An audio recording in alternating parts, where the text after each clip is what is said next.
I bought this MacBook Pro M1 last year.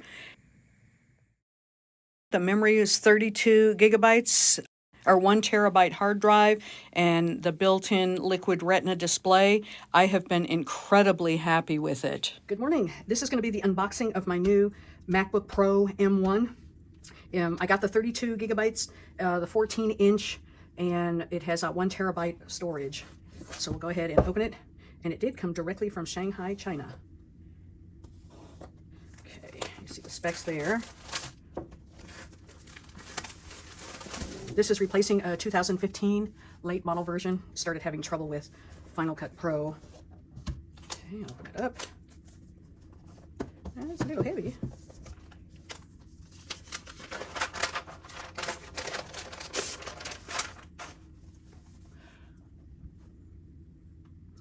Okay, here's the back end. Front end, I got the dark gray. Oh, starts up and I open it up.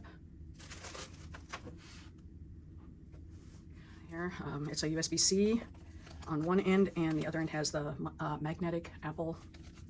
The job, and it's a nice cloth. It's supposed to manage your.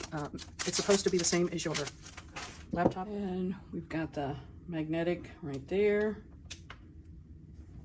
I'll go ahead and plug it in so it doesn't die while it's setting up.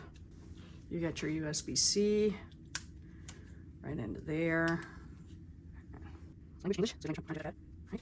And country, see, and United States. I didn't need that. We got on. Join my network. Here we go. Continue. That is necessary. I don't want either of these. Here is the system information on my MacBook Pro M1. And more information, it tells you about the display and Ventura version 13.2.1.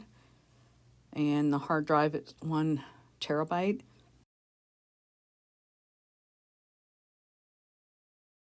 You just click and it's instantaneous.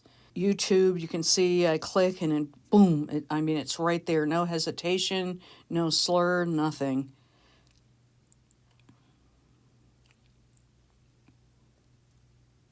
And the video display is incredible on this. I've been really, really happy with this computer.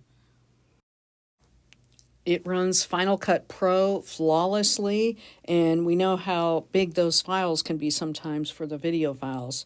I've edited 360 files with a 360 camera. This computer is a workhorse, and I would definitely recommend it to anyone that's on the fence about buying this. So take care, have a great day, and I will see you next time.